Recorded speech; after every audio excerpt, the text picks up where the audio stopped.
हाँ तो नमस्कार। आज हम देखेंगे अलवर किसान आंदोलन। अलवर के अंदर दो किसान आंदोलन हुए। अच्छा, जब यहाँ पर किसान आंदोलन हुआ अलवर के अंदर, उस समय अलवर के राजा कौन थे? तो अलवर का जो किसान आंदोलन, दोनों किसान आंदोलन के टाइम में भी अलवर का जो राजा था, उस राजा का नाम था जय सिंह। तो राजा जय सिंह के शासनकाल में यहाँ पर अलवर किसान आंदोलन, दोनों किसान आंदोलन कौन कौन से थे अभी देखते हैं। अलवर सिटी रियासत है, रियासत के अंदर राजा बैठेगा और राजा कौन था? जय सिंह। तो जय सिंह राजा के टाइम पर यहाँ पर आंदोलन हुए। दो किसान आंदोलन कौन कौन से, वो देख लेते हैं। अलवर में दो किसान आंदोलन हुए। एक जो किसान आंदोलन है, इसका नाम है नींबू चढ़ा किसान आंदोलन। नींबू चढ़ा किसान आंदोलन, नींबू चढ़ा किसान आंदोलन आंदोलन। अच्छा, एक जो किसान आंदोलन है, एक किसान आंदोलन है मेव किसान आंदोलन। तो अलवर के अंदर दो किसान आंदोलन हुए थे, नींबू चढ़ा और मेव किसान आंदोलन। दोनों के बारे में पढ़ेंगे, एक एक करके पढ़ेंगे। मेव किसान आंदोलन, नींबू चढ़ा जो किसान आंदोलन है, इस किसान आंदोलन की शुरुआत हुई थी 1924 ईस्वी के अंदर। तो नींबू चढ़ा की किसान आंदोलन की शुरुआत कब होती है? 1924 में। अच्छा, जो मेव किसान आंदोलन है, इसकी शुरुआत हुई थी 1932 ईस्वी के। तो इनकी जो शुरुआत है वो कब हुई? शुरुआत तो मेव किसान आंदोलन की शुरुआत तो 1932 में, और नींबू चढ़ा की 1924 ईस्वी के अंदर। अच्छा, शुरुआत करने वाले कौन थे? तो नींबू चढ़ा किसान आंदोलन में जो किसान थे ना, वो किसान थे राजपूत जाति के किसान। नींबू चढ़ा किसान आंदोलन किसने किया? तो राजपूत जाति के किसानों ने यह आंदोलन किया, राजपूत जाति के किसान। और ये जो आंदोलन है, ये आंदोलन मेव जाति के किसानों ने किया। मेव आंदोलन मेव जाति के किसानों ने किया था, मेव जाति के किसानों ने। अच्छा, ये जो मेव जाति के किसान है, ये कौन है? मेव जाति के किसान वो है जो पहले कभी हिंदू थे, लेकिन मुसलमानों के दृश्य या फिर मुसलमानों के प्रभाव में आकर जो हिंदू मुसलमान बन गए थे और जो खेती के काम किया करते थे, वो मेव किसान थे। और इस मेव जाति के किसानों ने, मेव वास्तव में एक क्षेत्र है, अलवर भरतपुर वाला जो क्षेत्र है, उस क्षेत्र को मेव क्षेत्र बोलते हैं, क्योंकि वहां पर अधिक मात्रा में मेव जाति के मुसलमान रहते, इसलिए इस क्षेत्र को बोलते हैं मेवात। तो इस मेवात क्षेत्र के अंदर मेव जाति के किसान ज्यादा थे। इस किसानों ने यहाँ पर आंदोलन किया। वो आंदोलन कौन सा है? मेव किसान आंदोलन। शुरुआत कब हुई? 1932 ईस्वी के अंदर। ये जो नींबू चढ़ा किसान आंदोलन है, ये मुख्य रूप से दो जगह पर हुआ। अलवर के अंदर एक जगह पड़ती है बानासुर, और एक जगह थानागाजी। बानासुर और थानागाजी नामक स्थान पर यह किसान आंदोलन हुआ। कौन सा? नींबू चढ़ा। ये जो मेव किसान आंदोलन है, वैसे तो मेवात क्षेत्र, अलवर भरतपुर और जो गुड़गांव वाला क्षेत्र है, इस पूरे क्षेत्र को मेवात क्षेत्र बोलते हैं। लेकिन हम पढ़ रहे हैं अलवर रियासत का किसान आंदोलन। तो एक्जेक्टली जो अलवर रियासत के अंदर मेव क्षेत्र आते थे, उसके अंदर है रामगढ़, रामगढ़ वाला भाग, लक्ष्मणगढ़, रामगढ़, लक्ष्मणगढ़, किशनगढ़ और तिजारा। ये जो क्षेत्र है ना, इस क्षेत्र को मेवात क्षेत्र बोलते हैं। तो यहाँ पर मेव जाति के किसानों ने आंदोलन किया। दोनों दो किसान आंदोलन है अलवर की, एक तो नींबू चढ़ा किसान आंदोलन, एक मेव किसान आंदोलन। दोनों की शुरुआत एक की 1924 के अंदर नींबू चढ़ा वाला है, इसकी शुरुआत 1932 के अंदर मेव किसान आंदोलन की। ये किसान आंदोलन जो है मेव नींबू चढ़ा किसान आंदोलन, ये राजपूत जाति के किसानों के द्वारा किया गया था। और ये मेव जाति के किसानों के द्वारा। मेव जाति के किसान वो थे जो पहले कभी हिंदू थे, लेकिन बाद में क्या हो गए? मुसलमान बन गए थे, मुसलमानों के प्रभाव में आ गया। तो ये मेव जाति के किसानों के द्वारा किया गया। अच्छा, इसमें प्रमुख क्षेत्र बानासुर और थानागाजी वाला जो क्षेत्र है, उसके अंदर ये आंदोलन हुआ था। और इस मेव किसान आंदोलन में जो प्रमुख जो क्षेत्र था जहां पर आंदोलन हुआ, वो रामगढ़, लक्ष्मणगढ़, किशनगढ़ और तिजारा वाला जो क्षेत्र है, उसके अंदर। हम दोनों को अलग अलग पढ़ेंगे, पहले नींबू चढ़ा पढ़ेंगे, उसके बाद में मेव किसान आंदोलन पढ़ेंगे।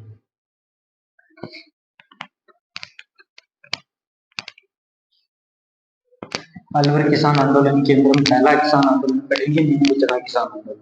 पहला कौन सा है? नींबू चढ़ा किसान आंदोलन, किसान आंदोलन। नींबू चना किसान आंदोलन। अच्छा, ये शुरुआत कब होती है? तो 1924 के अंदर हमने देख लिया नींबू चना किसान आंदोलन की शुरुआत कब हुई थी? 1924 के अंदर। किसके द्वारा किया गया था? राजपूत जाति के किसानों के द्वारा। मुख्य रूप से कौन सा क्षेत्र कौन सा है? तो बानसूर और थानागाजी वाला जो क्षेत्र है, थानागाजी अलवर रियासत के अंदर, इन दो क्षेत्रों के अंदर ये आंदोलन हुआ था जो राजपूत जाति के किसान करते। अच्छा, ये आंदोलन करने के पीछे कारण क्या था? किसानों ने यहाँ पर आंदोलन क्यों कर दिया? कोई न कोई तो कारण होगा, तभी तो किसान यहाँ पर आक्रोश हो गए थे, किसानों ने आंदोलन कर दिया। तो कोई तो कारण है किसानों का आंदोलन करने के लिए। आंदोलन करने के भी एक दो किसान जो कारण है वो तो सेम है। क्या कारण? तो वो कारण एक तो भू राजस्व अधिक लिया जा रहा था सभी जगह से, ये कारण तो कॉमन ही है, भू राजस्व अधिक, भू राजस्व अधिक लिया जा रहा था। और क्या कारण? वही बेगार प्रथा यहाँ पर भी ले रहे थे, बेगार प्रथा। तो इस बेगार प्रथा की वजह से किसानों ने आंदोलन कर दिया। यहाँ पर लाटा कुंटा वो सारे कार्य समान से। लेकिन इस अलवर रियासत के अंदर एक भयंकर समस्या थी। क्या थी? यहाँ पर सुअर बहुत ज्यादा थे, जो जंगली सुअर होते वो सुअर बहुत ज्यादा पाल रखे थे राजा ने। और राजा ने एक ऑर्डर जारी कर रखा था कि कोई भी साधारण किसान जो है वो इन सुअरों का शिकार नहीं करेगा। तो कौन करेगा? कि राजा करेगा इसका शिकार। राजा सिर्फ शिकार करने के लिए सुअरों को मारेगा और कोई इस सुअरों को नहीं मार सकता। तो राजा ने इस प्रकार के ऑर्डर जारी कर रखे और सुअरों के लिए अलग प्रकार से आरक्षित क्षेत्र बना रखे थे कि इस क्षेत्र के अंदर सुअर रहेंगे और इसमें कोई भी किसान इसको मार नहीं सकता। तो वो जो सुअर थे, जंगली सुअर जो थे, वो सुअर ज्यादा ही किसानों को ज्यादा ही नुकसान कर रहे थे। तो नुकसान कर रहे थे, इस वजह से किसान परेशान थे कि भाई हम हमारे ये सुअर जो है फसल बर्बाद कर रहे हैं, ज्यादा नुकसान कर रहे हैं, न तो राजा मार रहा है न हमें मारने की अनुमति दे रहा है। तो हम राजा से यही मांग करते हैं, या तो आप इस सुअरों को मार दो जितने भी सुअर है, या फिर हमें मारने की परमिशन दो ताकि हम अपनी फसल बचा सके। तो किसानों की यह एक मांग थी कि जो जंगली सुअर है, जंगली सुअर, इन जंगली सुअरों को मारने की अनुमति दी जाए, जंगली सुअरों को मारने की अनुमति दी जाए, मारने की अनुमति। किसान बोल रहे थे यदि आप नहीं मार रहे हो तो हमें मारने की अनुमति दो, क्योंकि ये हमारा नुकसान बहुत ज्यादा कर रहा है। अच्छा, और क्या करना था? जंगली सुअरों को रखने के लिए एक आरक्षित, अलग से आरक्षित क्षेत्र बना रखे थे, आरक्षित क्षेत्र, आरक्षित क्षेत्र। तो इस क्षेत्रों को किसान बोल रहे थे इनको नष्ट करो, जो आरक्षित क्षेत्र सुअरों के लिए बना रखा है इनको नष्ट करो, क्योंकि इसकी वजह से सुअर ज्यादा हो रहे और सुअर हमारे नुकसान ज्यादा कर रहे। तो ये कारण था जंगली सुअरों को, पूरे अलवर के अंदर ये जंगली सुअर वाला था। इस नींबू चना किसान आंदोलन में होगा, आगे इस मेव किसान आंदोलन में भी यह कारण कॉमन ही होगा, जंगली सुअर मारने की अनुमति मांग रहे हैं किसान। एक और ये क्या, 1924 ईस्वी के अंदर अलवर रियासत के अंदर भूमि का बंदोबस्त हुआ था। 1924 ईस्वी में एक अंग्रेज अधिकारी था, एनएल टिक्का, एनएल टिक्का। और इस अंग्रेज अधिकारी एनएल टिक्का ने यहाँ पर भूमि बंदोबस्त किया गया। क्या होता है साहब भूमि बंदोबस्त? भूमि बंदोबस्त करने का मतलब पहले जो भूमि पर टैक्स लगता था अब वो नहीं, अब भूमि पर नए सिरे से टैक्स लगेगा, नया टैक्स शुरुआत की जाएगी। कैसे? जैसे मान लो एक जमीन है, उस जमीन पर 1 रुपये प्रति बीघो के हिसाब से भू राजस्व लगता है। लेकिन अब एनएलटी ने भूमि बंदोबस्त किया और अब कह दिया भाई ये जमीन है, यहाँ पर थोड़ा अनाज ज्यादा होता है इसलिए यहाँ पर टैक्स थोड़ा ज्यादा लगेगा। अब यहाँ पर 1 रुपये की जगह टैक्स लगेगा 1 रुपये 40 पैसा टैक्स लगेगा। तो इस प्रकार से एनएलटी ने यहाँ पर भूमि बंदोबस्त किया। कहाँ पर? अलवर के अंदर। और इस भूमि बंदोबस्त के अंदर एनएलटी ने भू राजस्व बहुत ज्यादा बढ़ा दिया था, भू राजस्व एक साथ 40% तक बढ़ा दिया था। इस वजह से किसान परेशान थे, किसान नाराज थे कि इतनी ज्यादा भूमि बंदोबस्त के अंदर इतने ज्यादा एक साथ 40% यदि भू राजस्व आप बढ़ा रहे हो तो ये पार नहीं पड़ेगी। तो 1924 के बाद में भू राजस्व बहुत ज्यादा बढ़ा दिया था। भू राजस्व भूमि बंदोबस्त में, भूमि बंदोबस्त में टैक्स जो है वो एक साथ कितना परसेंट बढ़ा दिया? वो 40% तक बढ़ा दिया था। भू राजस्व कितना बढ़ा दिया? एक साथ 40% तक भू राजस्व बढ़ा दिया। किसने? एनएलटी ने। इसका ये जो बनता है ये नया भूमि बंदोबस्त करके गया था, बंदोबस्त, बंदोबस्त करके गया था, नया भूमि बंदोबस्त किया और एक साथ कितने परसेंट टैक्स बढ़ा दिया, 40% टैक्स बढ़ा दिया। अच्छा, और क्या करना था, एक और जोरदार सा कारण है इसके अंदर। पहले क्या हुआ करता था, कोई भी रियासत, उस रियासत के अंदर ब्राह्मण और जो किसान, सॉरी, ब्राह्मण और जो राजपूत किसान है, उन दोनों को थोड़ी टैक्स में छूट मिलती थी। छूट मिलने के पीछे कारण यही है कि भाई ब्राह्मण जो हमेशा से पूजनीय रहा है, तो आज भी गांव के अंदर होता है कि ब्राह्मणों का नहीं खाना चाहिए, ब्राह्मणों को थोड़ा दान ही देना चाहिए, तो इस प्रकार की भावना आज भी गांव के अंदर होती है। तो पहले भी राजा इस प्रकार से कर लिया करता, जो भी ब्राह्मण है उन ब्राह्मणों के ऊपर टैक्स थोड़ा कम लगेगा। और राजपूतों के प्रति ऐसी भावना क्यों थी, उनसे ये टैक्स कम क्यों लिया जा रहा है, तो राजपूतों से टैक्स कम इसलिए लिया जा रहा था क्योंकि एक रियासत किसी दूसरी रियासत के साथ युद्ध करने के लिए जाएगी, तो उसमें जो सेना होगी वो सेना किसकी होगी, तो राजपूतों की। सेना में लड़ने के लिए कौन जाएगा, राजपूतों। तो इस वजह से ब्राह्मणों को तो हमेशा से टैक्स कम देना पड़ता और राजपूतों को इसलिए कम देना पड़ता था क्योंकि राजपूत सेना के अंदर युद्ध लड़ने के लिए, आज भी तो होता ही है, यदि कोई फौजी लगा हुआ है, आर्मी के अंदर लगा हुआ है, तो उनको कैंटीन से सामान थोड़ा सस्ता मिलता है, तो यही था। तो पहले भी राजपूत और ब्राह्मणों को जो टैक्स थे वो थोड़ा कम देना पड़ता था, लेकिन इस नए भूमि बंदोबस्त में अंग्रेजों ने कहा अब आपकी जरूरत नहीं है हमें सेना में, हम खुद लड़ देंगे। अंग्रेज कह रहे थे कि हम खुद ही किसी रियासत के साथ लड़ना है तो हम खुद ही लड़ लेंगे। तो आपको जो ये नया मतलब ये जो दिया जा रहा है ना अलग से कि आपको टैक्स कम लगेगा, तो ये टैक्स इस प्रकार की अब नहीं होगा, जो आपका विशेषाधिकार है वो छीन लिया जाता है, अब टैक्स बरोबर लगेगा। अन्य जितने भी किसान टैक्स दे रहे हैं उतने टैक्स ही राजपूत देंगे, उतना टैक्स ही ब्राह्मण देंगे। तो एक ये बहुत बड़ा कारण था कि राजपूत जाति के यहाँ किसान ने आंदोलन क्यों किया, कि राजपूत व ब्राह्मण, राजपूत व ब्राह्मण जाति के जो किसान थे, ब्राह्मण जाति के किसान थे, उन किसानों का विशेषाधिकार समाप्त कर दिया था। विशेषाधिकार, विशेषाधिकार समाप्त कर दिया। इस वजह से किसानों ने यहाँ पर आंदोलन कर दिया। तो यह कारण है, भू राजस्व अधिक तो सभी किसान आंदोलन का प्रमुख कारण है। बेकार पट्टा सबके अंदर है, यह ध्यान रखना। जंगली सूरों को मारने की अनुमति मांग रहे थे, आरक्षित क्षेत्रों को नष्ट करने की अनुमति मांग रहे थे। भूमि बंदोबस्त हुआ था 24 के अंदर अलवर में, जिसमें एनएलटी करके गया था, जिसमें सिस्टम गड़बड़ा गया था। भूमि बंदोबस्त की वजह से आंदोलन हुआ और राजपूत जाति और ब्राह्मण जाति के किसान जो भी थे उनके विशेषाधिकार को समाप्त कर दिया था। इस वजह से ये नींबू चना वाला किसान आंदोलन। तो ये तो इनके प्रमुख प्रमुख कारण आंदोलनों के। ये जो अलवर किसान आंदोलन है, ये जो नींबू चना किसान आंदोलन है, इस नींबू चना किसान आंदोलन के अंदर राजपूत जाति के किसानों ने किया। ये तो हमने देखा भी राजपूत जाति के किसानों ने किया, लेकिन राजपूत जाति के किसानों प्रमुख नेता कौन थे जिन्होंने इस आंदोलन को संभाला, तो प्रमुख नेता कौन कौन से, इनमें जो प्रमुख नेता थे वो थे अमर सिंह, गंगा सिंह, प्रमुख राजपूत नेता, क्योंकि राजपूत जाति के किसान ही कर रहे हैं तो राजपूत ही नेता होंगे। अमर सिंह, गंगा सिंह, माधो सिंह,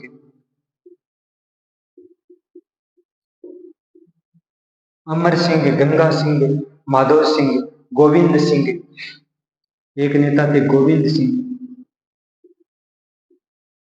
गोविंद सिंह, ये राजपूत जाति के प्रमुख प्रमुख नेता थे। अमर सिंह, गंगा सिंह, माधो सिंह और गोविंद सिंह। कौन से किसान आंदोलन में, नींबू चना किसान आंदोलन। लेकिन इन किसान नेताओं ने कहा कि यार मजा नहीं आ रहा, यदि हम अकेले राजा के तरफ से राजा के खिलाफ लड़ेंगे तो राजा हमें जीतने नहीं देगा, तो क्या करना, कोई बड़ा घंटा यदि मिल जाए ना तो हम उसके बलबूते हम राजा को चुनौती दे सकते हैं। उस समय एक राजपूतों की अलग से एक मतलब संगठन था जो राजपूतों के लिए ही आवाज उठाता। उस संगठन का नाम था अखिल भारतीय, एक संगठन था अखिल भारतीय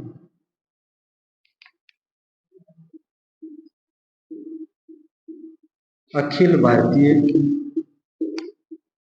क्षत्रिय महासभा, क्षत्रिय महासभा। कौन सा संगठन है, अखिल भारतीय क्षत्रिय महासभा। ये अखिल भारतीय क्षत्रिय महासभा ये राजपूत जाति के किसानों के साथ ही यदि किसी प्रकार का अत्याचार हो रहा है तो उस अत्याचार के खिलाफ आवाज उठाने के लिए अखिल मतलब पूरे भारत में कहीं पर भी हो रहा है तो ये आवाज उठाने के लिए आगे आएंगे।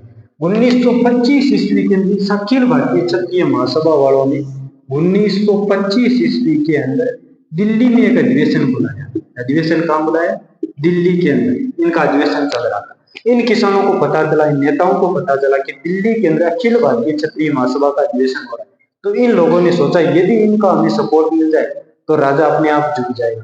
तो ये चारों पांचों किसान यहाँ पर गए और जाकर भाई अखिल भारतीय वालों को बताना है, लेकिन पूरी जनता को तो कैसे बताए? इनको माइक थोड़ी पकड़ा देंगे कि ये पकड़ो आप और भाषण दो, क्या क्या समस्या है। इन्होंने कहा देखो एक बीच का सा रास्ता निकालते, एक हम पर्चा तैयार करते, पेम्पलेट, एक पेम्पलेट तैयार करते हैं। उस पेम्पलेट के अंदर हमारी क्या मांगे हैं, हमारे पर क्या अत्याचार हो रहा है, ये सारे लिखेंगे। उस पेम्पलेट का नाम था पुकार पर्चा। पुकार पर्चा। इस पुकार पर्चे को इस अखिल भारतीय क्षत्रिय महासभा का जो सम्मेलन चल रहा था इसके अंदर बांटा गया था। कौन सा पर्चा बांटा गया? पुकार पर्चा। तो कोई पूछेगा पुकार पर्चा किस आंदोलन के दौरान बांटा गया था? नींबू चना किसान आंदोलन के दौरान। किस आंदोलन के दौरान? नींबू चना। कौन से सम्मेलन? अखिल भारतीय क्षत्रिय महासभा का सम्मेलन हो रहा था, जो कहां पर हो रहा था? दिल्ली के अंदर। कब हो रहा था? 1925 के अंदर। बांटा किसने था? तो नींबू चना के किसानों ने, जिसमें प्रमुख नेता अमर सिंह, गंगा सिंह, माधो सिंह और गोविंद सिंह। पेम्पलेट का नाम क्या है? पुकार पर्चा। पेम्पलेट कौन सा बांटा गया? तो पुकार पर्चा नामक इस पेम्पलेट बांटा गया। इस अखिल भारतीय क्षत्रिय महासभा वाले जो भी बड़े नेता थे, इन्होंने कहा देखो यदि इस प्रकार के आपके साथ अत्याचार हो रहा है तो हमारा पूरा सपोर्ट आपके साथ है और हमारा जो अगला अधिवेशन है वो हम करेंगे अलवर।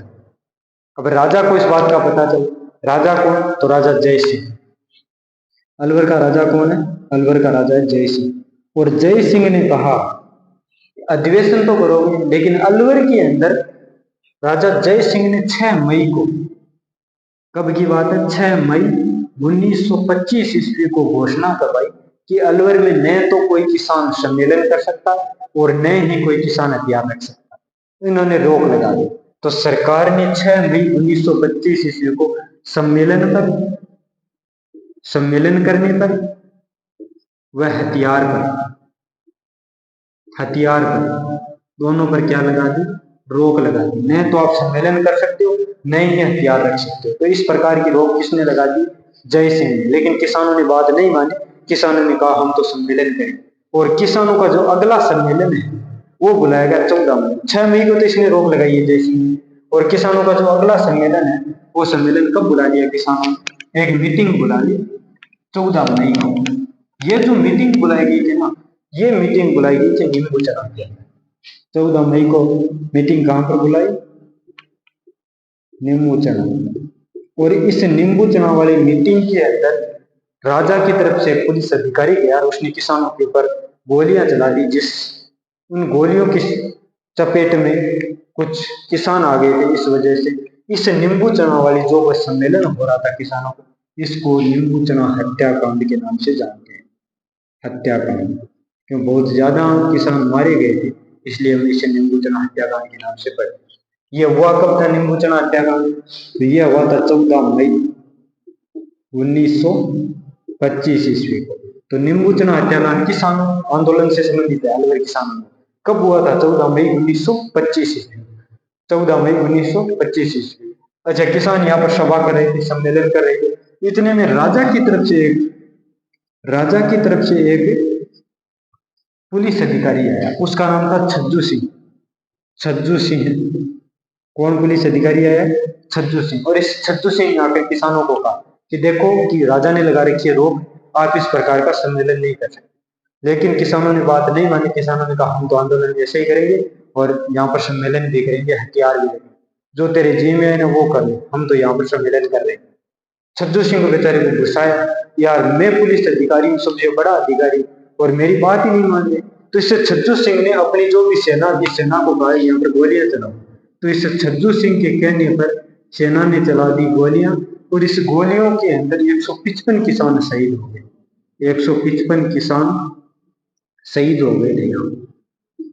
इस वजह से इस किसान आंदोलन को नींबू चना हत्याकांड के नाम से जानते हैं। गोलियां चलाई किसने थी? छज्जू सिंह ने चलाई। कितने किसान मारे गए? 155 किसान मारे गए। अच्छा, उस समय जो गांधी जी, महात्मा गांधी, तो गांधी जी एक अखबार निकाला करते। उस अखबार का नाम था यंग इंडिया, जवान इंडिया। यंग इंडिया नाम का एक समाचार पत्र कौन निकालते? महात्मा गांधी। और इस यंग इंडिया समाचार पत्र में गांधी जी ने देखा कि भाई जो जलियांवाला बाग हत्याकांड हुआ था ना, उस जलियांवाला बाग हत्याकांड में गोली चलाने वाला बंदा कौन था? General Dyer. वो अकेला ही यहाँ पर जलियांवाला बाग में गोली चलाने के लिए आया। लेकिन ये जो निम्बूचना हत्याकांड है, इसके अंदर ये जो छज्जू सिंह, ये अकेला नहीं, इसमें ये मानो कि आप दो दो डायर बड़े हुए। तो इस यंग इंडिया नामक समाचार पत्र में गांधी जी ने लिखा कि ये जो जलियांवाला बाग हत्याकांड है, ये दोहरी डायरशाही। कैसी डायरशाही है? दोहरी डायरशाही। ये मानो कि आप दो डायर आ गए, जनरल डायर। तो दोहरी डायर शाही बताने वाला बंदा कौन है? तो गांधी जी ने कौन से अखबार में बताया? Young India. दोहरी डायर शाही मतलब दो जनरल डायर आ गई।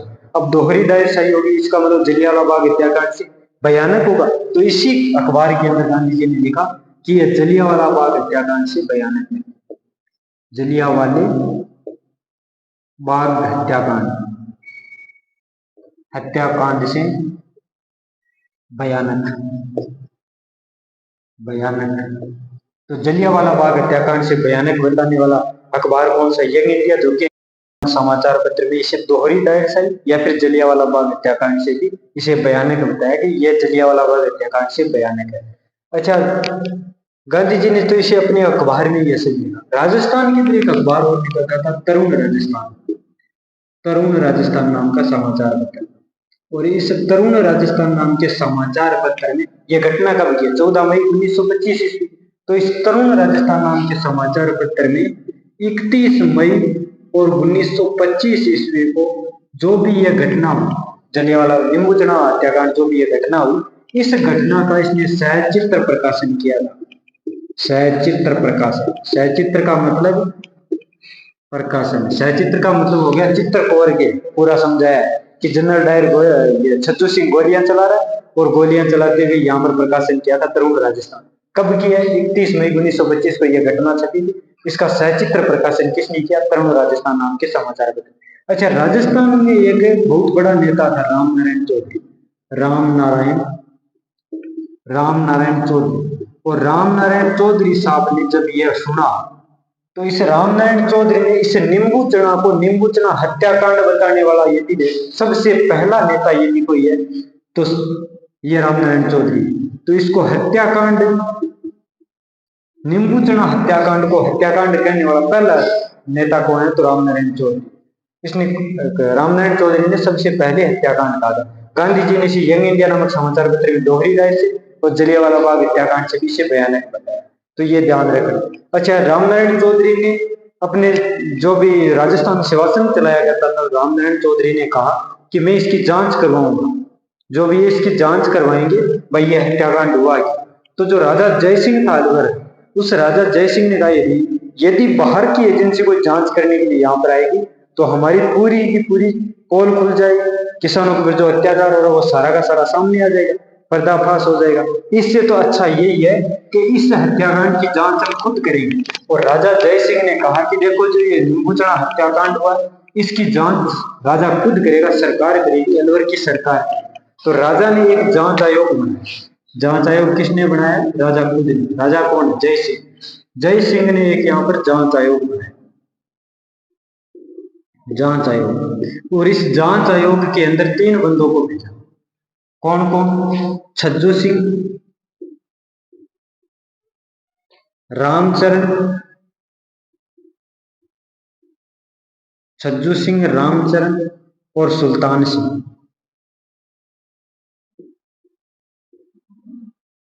सुल्तान सिंह।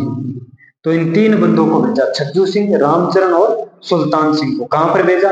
ये जांच करने के लिए एक जांच आयोग बनाया। इसने भाई किसानों के पक्ष में थोड़ी रिपोर्ट दी, भाई हाँ किसान जो कर रहे हैं वो सही है, राजा जो कर रहा है वो गलत है, राजा किसानों के साथ में अत्याचार कर।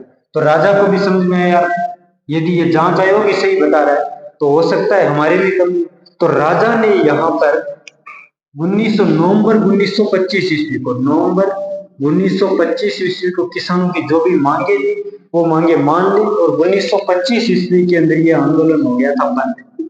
आंदोलन बंद हो गया क्योंकि राजा ने पूरी बातें इनकी मानी। तो आंदोलन बंद, 1925 के अंदर ये आंदोलन पूर्णतः बंद हो गया। और जो किसान यहाँ पर शहीद हो गए थे भाई, इस निम्बूचना हत्याकांड में जो किसान शहीद हो गए थे, उन किसानों के परिवार को 128 रुपए का मुआवजा दिया, मुआवजा। 128 रुपये का मुआवजा दिया गया कि वह वापस जीवित तो नहीं कर सकते, लेकिन इसे मुआवजा दिया जाता है। किसानों को 128 रुपये का मुआवजा दिया। तो ये ध्यान रखना। Thank you.